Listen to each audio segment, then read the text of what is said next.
Sveiki, čia Diplomatijos pokalbis ir aš Artūras Jonkus. Šiandien svečiuose ambasadorius istorikas Alfonsas Eidintas. Labą dieną. Labą dieną. Labai smagu, ambasadoriai, matyti jūs antrą kartą. Šį kartą šnekėsim apie jūsų antrą stotelę ambasadoriaus, nes pirmoji buvo Jungtinės Amerikos valstijos, Kanada. Jūs grįžtat atgal į Užsienio reikalų ministeriją 2000-aisiais, jeigu neklystu. Ir 2 metai iki naujo paskirimo, kokia jūsų veiklos sritis? Tai būnant dar visų pirma Vašingtone dirbant su patarėju Vytautu Žaliu, išvystėm tokius gerus santykius su Izraelio ambasada, kadangi tarp mūsų tie dvišaliai santykiai klostėsi taip lėtokai, nebuvo tokio, kaip sakant, pradžiai po pripažinimo, kai Izraelis pripažino Lietuvą. Reikėjo įveikti tą situaciją, kad kada buvo Lietuvos valstybė, nebuvo Izraelio valstybės, kada atsirado Izraelio valstybė, nebuvo Lietuvos valstybės. Lietuva buvo Tarybų Sąjungos sudėty dalis, be savarankiškumo. Ir dabar atsirado jau galimybė megzti santykius. Ir štai būnant Vašingtone, teko tiesiog susidurti susipažinti, pradėti bendrauti ir bendradarbiauti su Amerikos, o faktiškai pasaulio žydų organizacijom, neskaitant ten vidinio, AIPAC-o, ten politinio rėmimo Izraelio akcijų, bet ir su tom pasauliniam, kurios turėjo filialus ir kitose šalyse, tai Amerikos žydų komitetas, B'nai B'rith, antidefamacijos lyga prieš menkinimą ir įžeidinėjimą ir kitos turto grąžinimo organizacijos ir geri santykiai ir susipažinau ir su pripažintais lyderiais ir Rabinu Beikeriu ir Danieliu Marijašinu ir ta, žinoma, neliko nepastebėta Vilniui. Ir kada lankėsi Vašingtone prezidento Brazausko vyriausias patarėjas Justas Paleckis, man atrodo, 94 metais jis tiesiog paklausė mano nuomonės, ką būtų galima parinkti ambasadorium į Izraelį, nes jau reikėjo skirti, apsikeisti ambasadom. Tam buvo tokia irgi tam tikra priežastis, nes Izraelio ambasada rezidavo Rygoje. Visom 3 Baltijos valstybėms su laikinuoju reikalų patikėtiniu. Mūsų irgi ten buvo kažkas, bet ambasadoriaus nebuvo. Tai aš kaip iš istoriko patirties ir pažįstamas su tais dalykais ir su žydų mokslininkais, kurie ypatingai domėjosi Yvo reikalais, dar dirbdamas istorijos institutė jau turėjau plačius kontaktus su Yvo, žydų kultūros institutu įkurtų Vilniui prieš Antrą pasaulinį karą, dalyvau konferencijoje New York'e. Žodžiu, kažkiek tas man labai tokius kažkokius, matyt, kitiem labai asocijavo, kad esu didelis artimųjų rytų specialistas.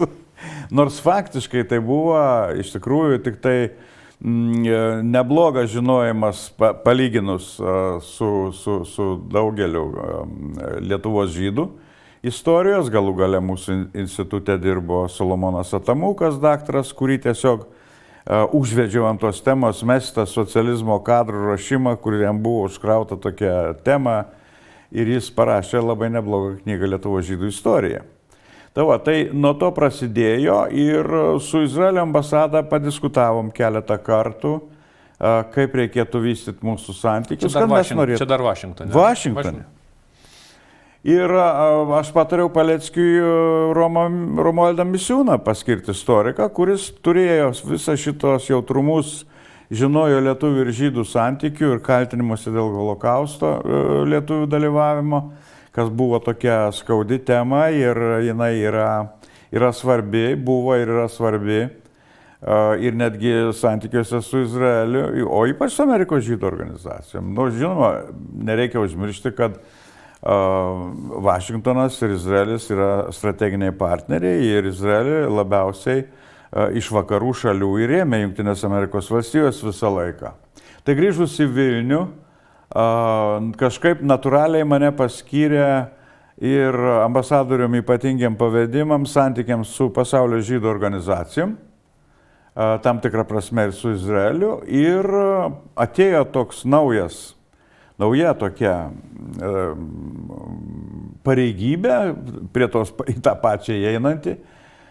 Lietuva pradėjo eiti į bendradarbiavimą, kadangi buvo daug kaltinimų antisemitizmų, pradėjo eiti bendradarbiavimą tarp užsienio reikalų ministerijų, buvo sudaryta tokia keliasdešimt valstybių susijungę, bendradarbiauti holokausto švietimo, aukų įamžinimo, atminimo įamžinimo ir pagerbimo klausimais. Ir štai aš ir tapau paskirtas to holokausto švietimo asmenių švietimui, tam bendradarbiavimui su 24, kai mes buvom priimti į tą 24 tarpą, dar reikėjo padirbėti metus, kol priėmė padaryti namų darbų nemažai ir prasidėjo toks, ministerija turėjo faktiškai koordinuoti Lietuvos įstaigų darbą pagal įsipareigojimą, tą susitarimo įsipareigojimą, holokausto švietimo ir aukų įamžinimo klausimais. Tai čia ir tyrimų. Tai čia teko susipažinti padaryti nemažą darbą ir sukūrėm su Dina Kopilevič nacionalinę holokausto švietimo programą, kuri buvo labai gerai vertinta, reiškia, Vašingtone ir Izraelį. Įtraukiam ne tik universitetus, visuomenę, mokytojus, mokyklas, bet ir kariuomenės švietimą. Ir tas buvo naujovė, naujiena. Ir žinoma, reguliarūs susitikimai su kolegom. Tai matyt, kai atėjo laikas paskirti ambasadorių, jau keisti ambasadorių Misiūną 2002 metais, tai gal buvau ir geriausiai pasiruošęs tais klausimais iš ministerijos darbuotojų. Bet tai nereiškia, kad aš gerai žinojau Artimųjų rytų problematiką, su kuria nuvažiavus teko iškart susipažinti. O sakykite, ambasadoriau, nes tas žymusis vizitas prezidento Brazausko 95 metai, jūs esat Vašingtone, kiek jums teko prisidėti? Tuo metu dar mes ambasados neturėjom.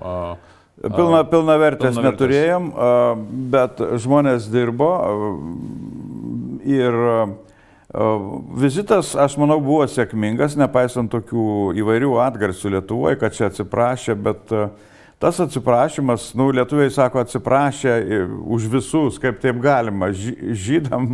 Žydus, tuos radikaliuosius nelabai patenkino, kad atsiprašė tik už tuos, kurie žudė, trėmė, plėšė. O kiti stovėjo ir stebėjo. Čia visai yra toks skirtingas supratimas. Nepadėjo tiek, kiek galėjo ir negelbėjo, kiek galėjo. Ir čia yra tokia dirva visą tokio išlikimo tam kaip klausimą, neišbaigtam klausimui.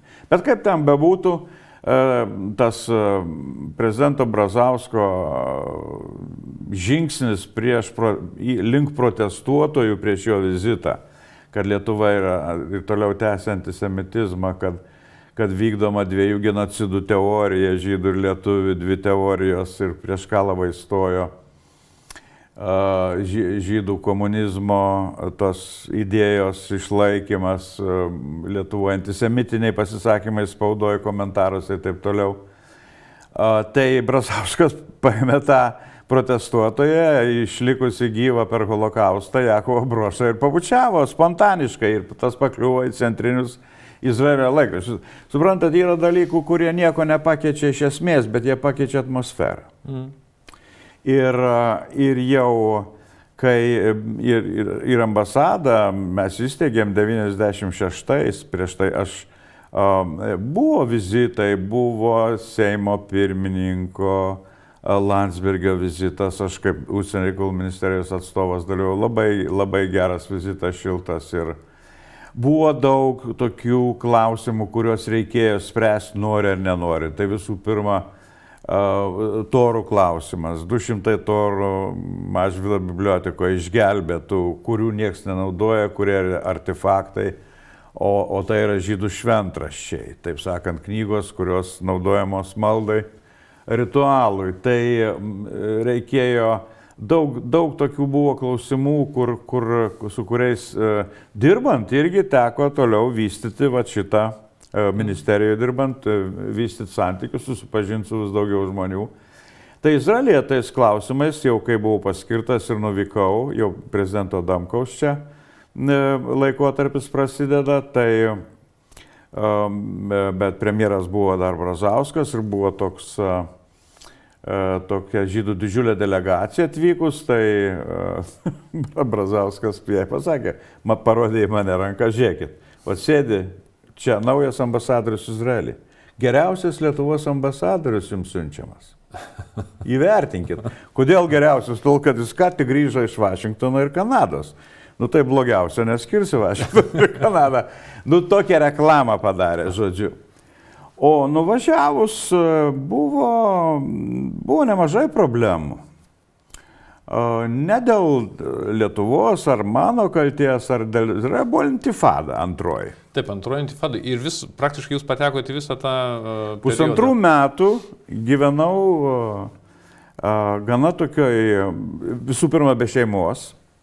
Vienas, dar tęsiasi teroro aktai, tokie vis retėjo, bet jau forma pasidarė visiškai brutali, tai yra sprogdinimai, savižudžių susisprogdinimai, masinių susirinkimų vietose. Kavinės, diskotekos, restoranai, kinoteatrai.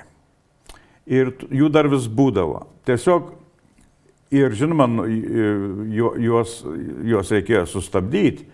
Buvo tas nešios moteris, tada atėjo kaip kovos priemonė. Atseit neščia, o ten pilnas sprogmenų, įeina į autobusą ir kokio Jeruzalėje susisprogdina.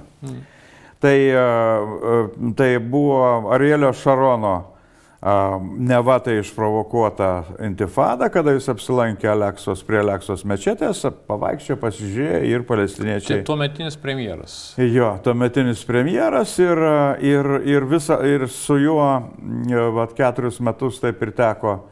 Po to jau viskas aprimo, tokie laikini susitarimai buvo pasiekti, bet vis dėlto ta įtampa liko ir Šaronas tada išmetė Gazos atidavimo idėją.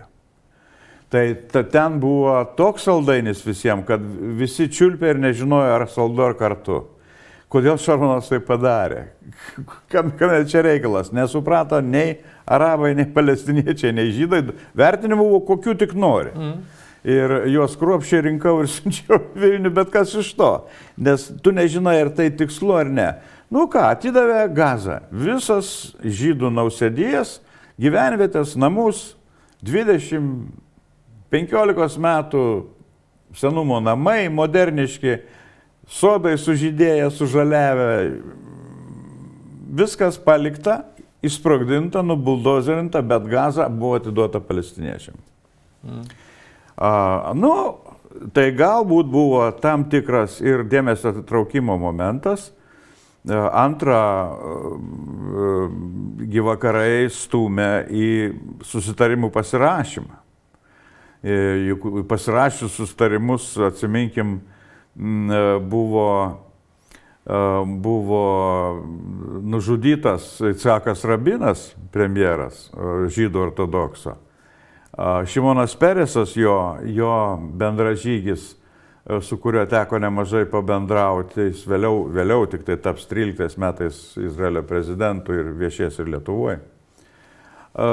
Žodžiu, buvo žymus politikas. Buvo labai sunku galvoti apie susitarimą ir panašiai, bet vis dėlto toks štilis įsivyravo. Nu ir tada jau, žinoma, ėjau į krašto pažinimą ir krašto politikos. Izraelį nebuvo sunku gauti pirmosius asmenis, pasikalbėti. Nes jūs kredencinius teikėt prezidentui Kacavui. Taip, Kacavui viskas, kaip sakant, buvo kylančia linkme, gerėjimo linkme. turbūt žmonės visada natūraliai klausia, gerai, tai ko tas Izraelis iš mūsų nori, ko žydai iš mūsų nori. Mes juk nebeprikelsim tų, kurie buvo sušaudyti, nužudyti, kas čia yra. Tai pagrindinis, man atrodo, iš tikrųjų taip. Mes galim gerbti tų aukų atminimą nekaltų ir taip toliau, gerbti jų kultūros paminklus, minėti, bet man atrodo, kad ta pareiga, kuri tokia ateina iš to, kad Izraelį kūrė ir Lietuvos žydai, kad daug jų ten buvo labai svarbus ir kad dabar yra Izraelio valstybė, tai mūsų tokia moralinė pareiga, kaip daugelis iš to ir išeina, yra palaikyti Izraelį jų kovoj už išlikimą. Nes ta grėsmė, kad Izraelis ten gali būti nuplautas ir kad daug arabų valstybių nepripažįsta Izraelio teisės egzistuoti, vis dėlto yra rimta problema. Ir kitas klausimas, kad toj kovoj tarp palestiniečių ir žydų ir įsijungusios yra ir kitos jėgos. Ir tai yra artimųjų rytų klausimas, yra vienas iš pasaulinės politikos tokių centrų, kuris liečia ir Jungtinės Amerikos valstijas, ir Vakarų Europą, ir Rusiją, ir arabų pasaulį. Tai buvo labai įdomu, bet reikėjo tą įsigilinti. O daug laiko reikėjo skirti tiems mūsų tėvynainiam, kurie išvažiavo iš Lietuvos vienu ar kitu metu ir ten gyvena ir dirba. Ir tai nebuvo labai lengvas dalykas, todėl kad jie buvo labai įvairūs. Kauno žydai, matot, Izraelyje žydai save vadina to šalies vardu, iš kurios išvažiavo. Tai jie vadina save lietuviais, jeigu iš Lietuvos išvažiavo, jeigu iš Rusijos rusais ir taip toliau. Tai lietuviai ir ortodoksai žydai, netikintis ir ateistai buvo lietuviai. Jie tarpusavį save vadina lietuviais. Moldavais, rumūnais ir taip toliau. Tai lietuviai, Kauno lietuviai kalbėjo lietuviškai, Šiaulių pusiau, Vilniaus rusiškai. Iš Rusijos atvažiavę pagyvenę Lietuvoje, po karo atvažiavę, jie visi buvo rusakalbiai. Toliau buvo klausimai tokie delikatus visiškai. Pas mus čia tokia jau įsitvirtino tokia nuotaika, kad Antro pasaulinio karo dalyviai, netgi 16 lietuviškos divizijos Raudonosios armijos kariai, skaitomi kaip vos ne okupantais ir jų nereikia nei gerbti, kad jie kovoja prieš fašizmą sąjungininkų pusėje, nei ką. O ten jų buvo labai daug. Žydai sudarė beveik trečdalį tos 16 lietuviškos divizijos. Jie buvo veteranai, jie ateidavo ir sakydavo, kodėl jūs mums net garbės rašto kokią nors nuo Lietuvos neįteikat. Už tai, kad mes kovojom Antrajam pasauliniam kare prieš nacizmą, kuris ir jūsų tautą išgelbėjo nuo iš esmės iškeldinimo, sugermanizavimo ar panašiai, kurie planai yra žinomi nacių ateityje, kas čia turėjo būti Ostlande. Tai tokių delikačių klausimų ir aš skiriau tam daug laiko. Kaip paminėjot daug išėjus, kiek minėjot, jūs ten sutikot ir savo buvusį profesorių Vilniaus pedagoginio instituto. Profesorius Abas Stražas, jau pagrindinis, kuris dėstė naujųjų laikų istoriją, jau buvo labai sirgo ir mirė, jis jau prieš man atvažiuojant mirė. Bet aptikau Michailą Helcerį, vieną iš 3 pasaulio ugaritologų, kuris dėstė mano kursui senovės istoriją, buvo labai mėgiamas profesorius. Jis išmoko lietuviškai atvažiavęs iš Estijos, bet šiaip jis iš Leningradietis buvo. Tai buvo labai malonu susitikti su juo, su jo žmona Šošana ir buvo suvargęs tuo metu, jau nuotrauko, jeigu pasižiūrėtume, toks truputį universitete krito liftas. Ir jis buvo tam lifte, jam labai smogė per stuburą ir jis sirgo, atsigavo, bet jau buvo nebe tas gyvas pokštininkas ir humoristas ir labai didelis specialistas savo klausimo. Iš savo kaimo 2 vaigų viškės, iš savo miestelio radau. Anūkas parašė, ar jūs iš Vaiguvos parašyta. mano močiutė iš Vaiguvos. Nu ką, susitikom, nu, viskas, šnekam apie tas pačias gatves, apie Zakristijono sūnų, kuris buvo jo simpatija. Ar jis dar gyvas, sakau, dėja jau nebe. Buvo labai įdomu, tiesiog pabendravom taip maloniai ir jos... Ir jom buvo malonu sutikti kažką, kuris atsimena ten žydų krautuvės, tas senus pastatus, kurie jau vėliau buvo nugriauti ir ten kiti namai pastatyti. Žodžiu, dar 52 metų gimimas man leido dar žydų tuos arbatinės ir restoraniukus ir krautuvės matyti. Kai kurie dar ir buvo naudojami kaip parduotuvės ir ilgesnį laiką.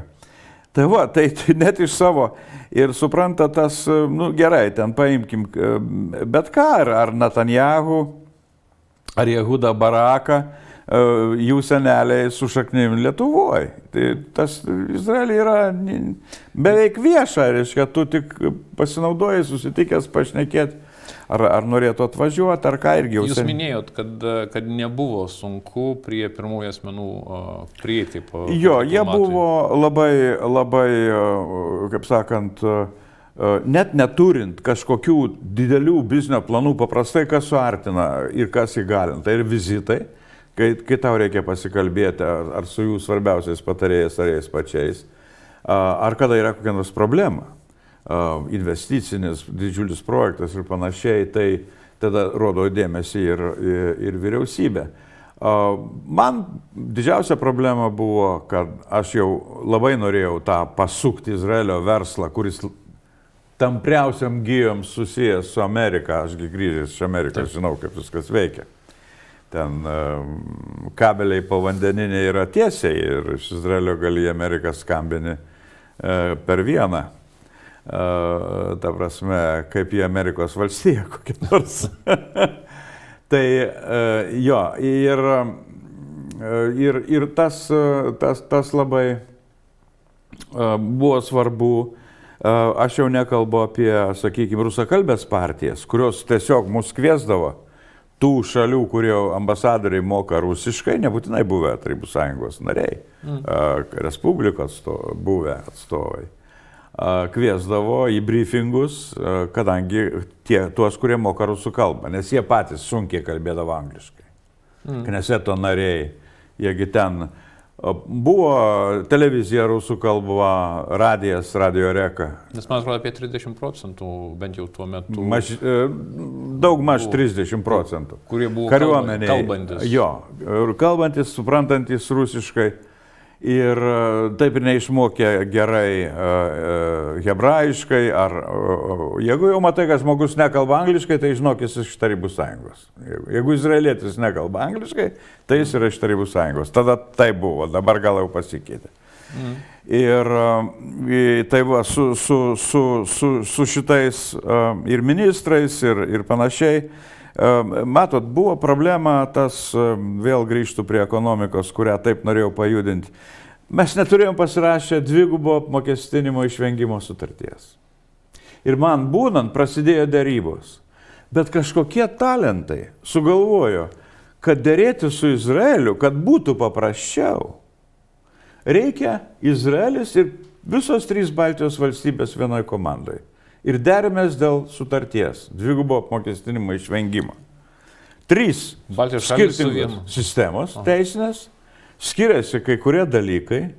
Latvijai laikosi takos parašyta, jiems atvermė yra šventas reikalas, jie nereaguoja į kokius nors, kad reikia kompromisus, lietuviai linkę daryti, estai pasvarstė irgi.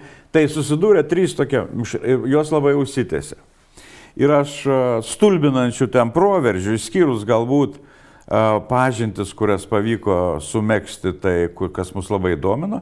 Mus domino, dabar galima laisvai tą sakyti, tai Izraelio jūros pakrantės apsaugos sistema. Tai va, tokių kitų dalykų buvo. Ir juos kai kas domino iš mūsų pusės. Tai va, tai čia buvo toks, per Radio Reką aš ten reguliariai kalbėdavau, nes matot, buvo visiškai paprastų prozinių klausimų. Žmonės išvažiavę iš Lietuvos, sakant, prieš sąjūdį, per sąjūdį, po sąjūdžio, Daugelis iš jų galėjo gauti pensiją. Tai reikėjo dirbti su jais. Jie gavo pensiją.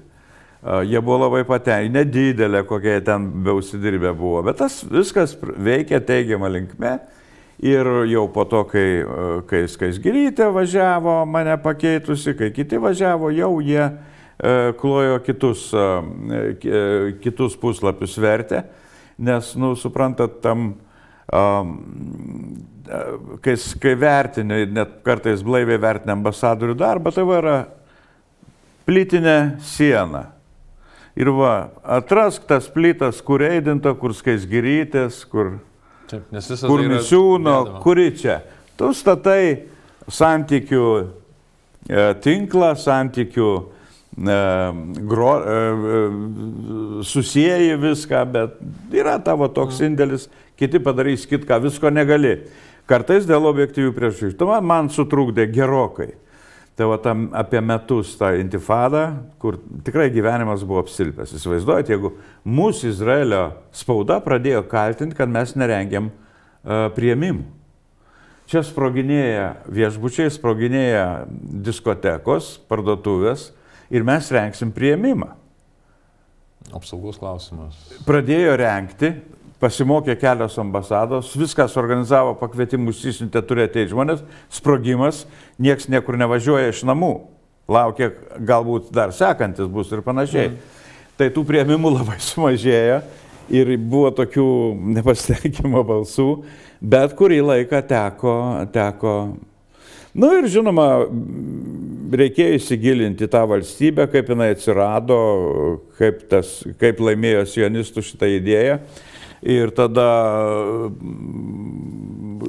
jau visus savo užrašus ir medžiagą, ir dar sūnus prisidėjo, kaip istoriją studijuodamas su darbu, parašiau šitą knygą Žydai, Izraelis ir palestiniečiai su daugybė žemėlapių ir nuotraukų, kaip atsirado Izraelis ir iš tiesų ir kokias tas problemas gimdo santykiuose su palestiniečiais ir arabais. Tiesiog pačiam magėjo.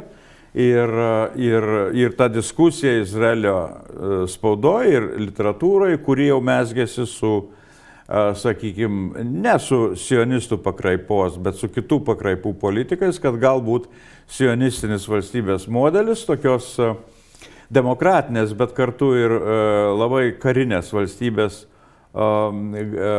ir visą laiką konfrontuojančios su palestiniečių naratyvu.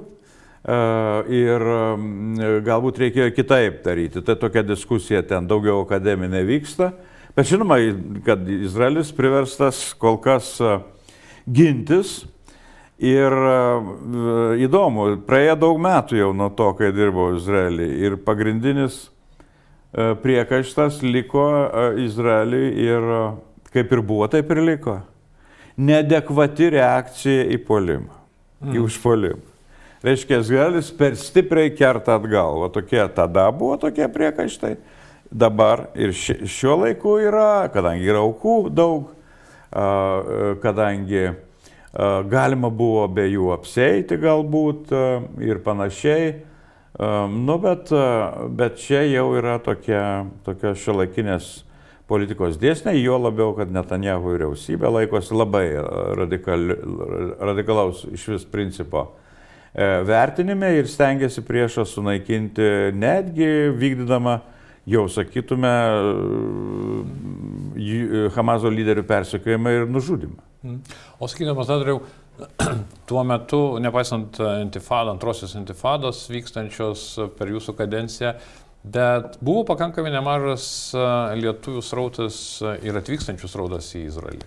Aš atsimenu, 2004 metais buvau Jeruzalėje, užėjęs į vieną iš parduotuvėlių, paklaustas iš kur, sakiau iš Lietuvos, sakė, o Šaras yra Dievas. Aha.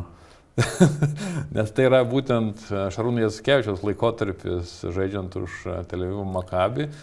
Ir tie ryšiai, tie jau tuometiniai ryšiai žmonių, kurie atvažiuoja iš Lietuvos, Izraelį gyvena, nebūtinai turintis kažkokias sąsajas su Izraeliu, bet tiesiog kiek to kultūrinio, sakykime, apsikeitimo buvo.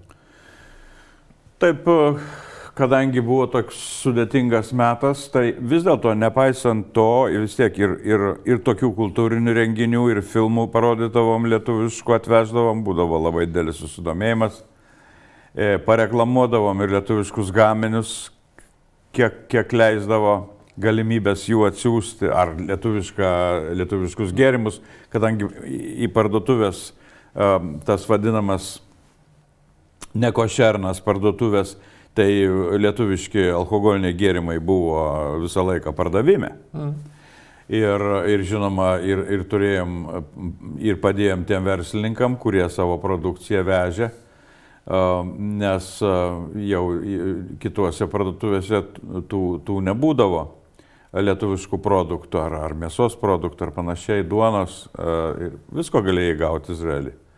Ir verslas, žinoma, judėjo į tą pusę, bet kaip sakiau, jokių didelių investicijų nebuvo, kadangi nebuvo dvigubo apmokestinimo išvengimo sutarties. Tai 2 kartus už tą patį mokesčių joks verslas nemokės, jis yra žlugęs automatiškai. Tai man ta prasme nepasisekė, kad didelių tokių, bet smulkių tokių dalykų, kultūrinių renginių, meno meistrų, galų gale ten radau ir kvartetus, ir sekstetus Vilniaus filharmonijos, kurie susirinkdavo pagriežti per Lietuvos nepriklausomybės dieną. Tai muzikantai, buvę Vilniaus filharmonijos darbuotojai, kai kurių žmonos lietuvės buvo ir panašiai. Tai daug piliečių buvo ir mišrių šeimų, atvažiavę, reiškia, viena dukra gyvena Lietuvoje, Lietuvos pilietė, kita Izraelio pilietė tarnauja Lietuvos armijai. Visko aš ten prisižiūrėjau. Gyvenimas yra margas ir sudėtingas. Ir su tais radikalais gana taip nustačiau visai neblogus santykius ir su Melamedu Josefu, kuris buvo toks labai piktas vis dėl to holokausto, lietuvių dalyvavimo holokausto. Žydų laikraščių jūs pavadino diplomatų džentelmenų. Nu taip, kadangi aš pripažinau, kad savo knygoje Žydai, lietuviai ir holokaustas, kadangi buvo išvada, kad vis tik dauguma Lietuvos žydų buvo nužudyta lietuvių tų paramilitarinių dalinių rankomis, ypatingųjų būrių, zandarkomandų, kurie buvo užrašyti ar ten. Ar Impulevičiaus bataliono ir panašiai. Tai pavadino. Tai buvo tokia, geresnė aplinka man dirbti ir tuo klausimu. Tai pirmą kartą, kad dar konferencijose dalyvaudavom, tai Uri Hanochas iš Kauno geto berniukas išvežtas į Dachau, išliko gyvas, tai Uri Hanochas, kai pirmininkavau sekcijai Jedvašemo konferencijoje vienoje, prie sako, žinai, niekad gyvenime nebūčiau patikėjęs, kad lietuvis galės pirmininkauti Jedvašemo surengtoje konferencijoje. Sako, nebūčiau patikėjęs, įvyko. Tai, žodžiu, buvo geri santykiai su generolu Icchaku Aradu, kuris buvo istorikas. Jis buvo partizanas sovietinis karo metu ir pabėgęs iš geto. Žodžiu, su visais galima kalbėtis, nebūtinai, kad 100% mūsų požiūriai sutapo, visiškai nebūtinai, bet kodėl nepadiskutuoti, juolab, kad tie požiūriai visumoj, tai jie, kaip minėjot, jiegi nėra amžini tų žmonių, kurie jaučia tiesioginį pyktį, kad jo klasiokas jį su šautuvu varė į getą ir kuris negali jam šito atleisti, kaip ir visiems lietuviam, jo klasiokas Dova Šilanski varė kolonoj. Ar 2 gimnazistai klasiokai. Tai supranta, tai jų mažėja. Jaunimas yra kitoks, jie supranta, kad tai buvo, jie žino, izraeliečiai labai gerai žino savo istoriją. Bet jų požiūris toks, reikia gyventi ne praeitim, reikia žiūrėti ateitį.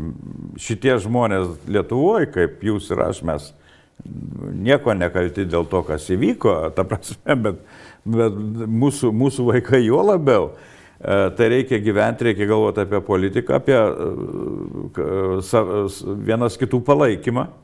Ir man atrodo, tas palaikymas Izraelio gal kartais ir kaip čia rašo mūsų apžvalgininkai, nekurie labai tokie moralizuojantis, kad pamenant ir tą, tokį sudarant dviprasmiškumą, kažką reikia paremti. Jeigu taip ten lengva būtų artimuose rytuose vertinti juodą baltą, tai labai ten turbūt greitai spręstumėm visas problemas, jeigu būtų mūsų valiai. Viskas, bet dėja, tai yra ne mūsų valiai ir tai nėra juoda arba balta.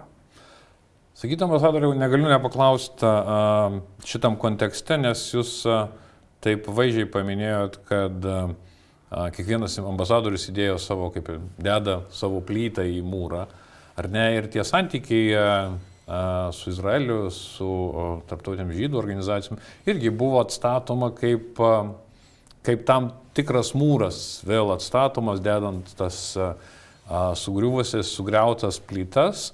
Kaip jūs vertinat dabartinę situaciją pas mus Lietuvoje?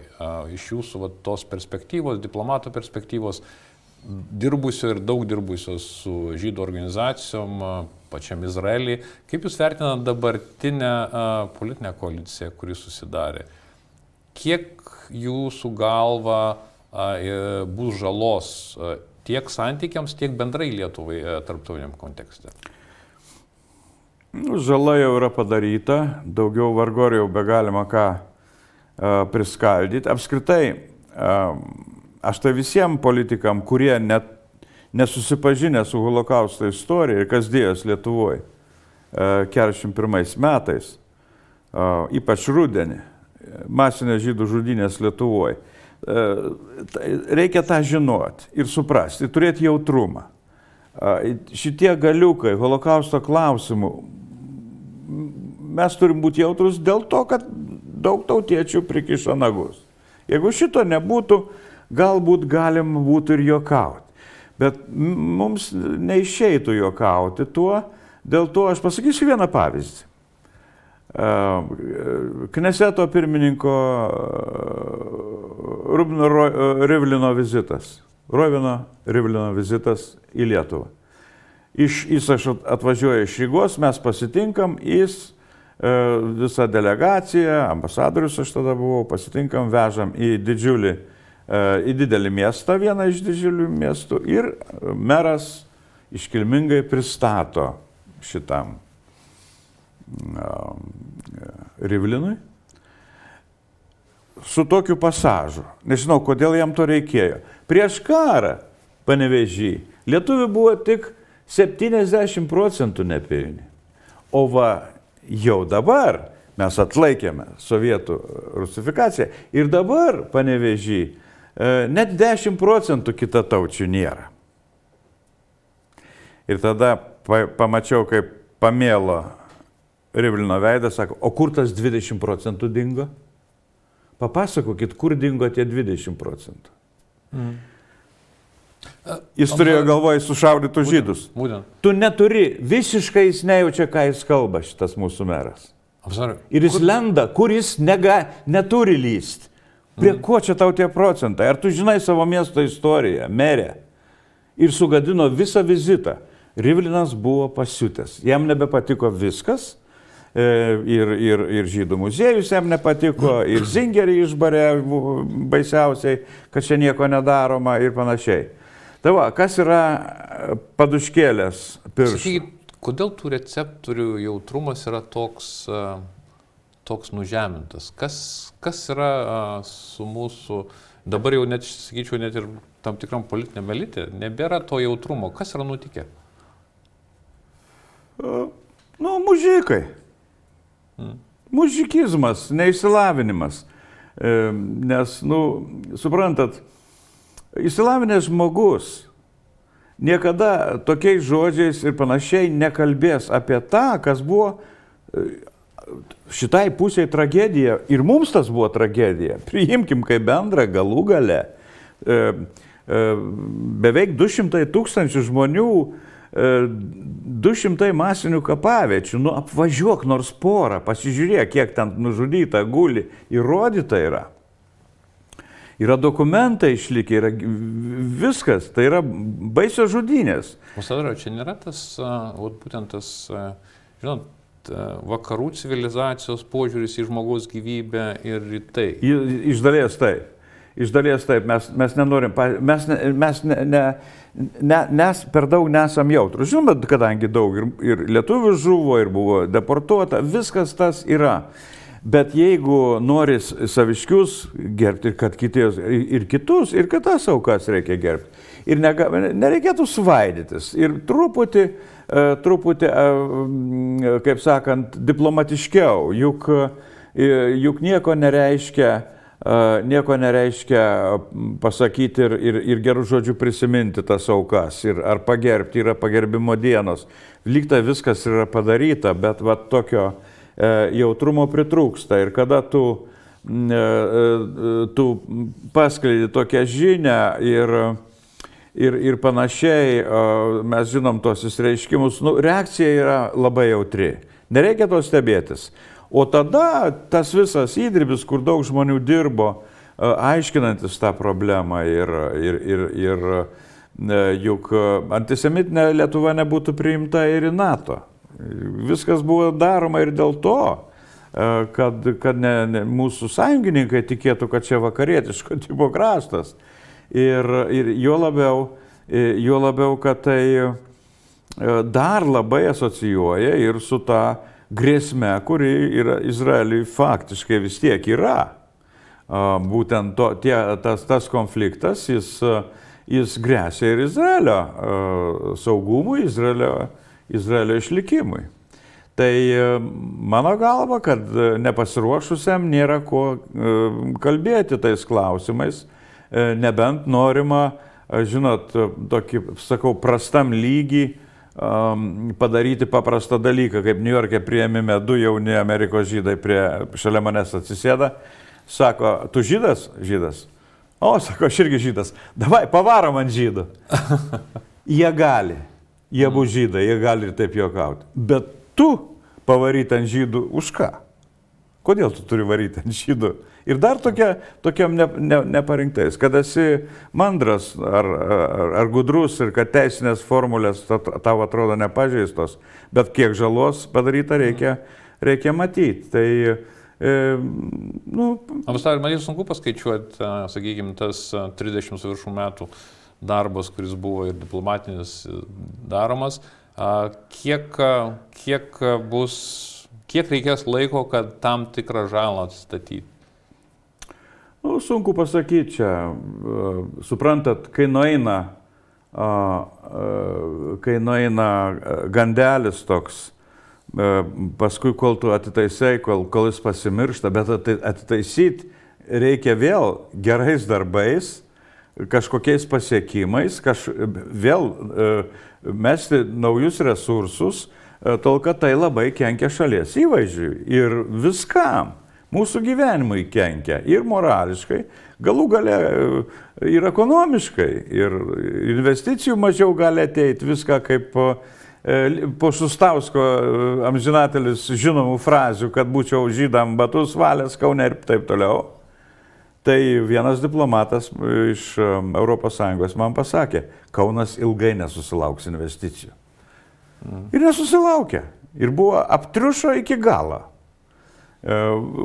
Meras yra nekenčia viskas. Vakaruose jau tau rankos nepaduos tam merui. Ir tą atstatyti yra sudėtinga. O pasakyti keletą frazių, kad ir tu toks šaunus atrodai, yra labai lengva.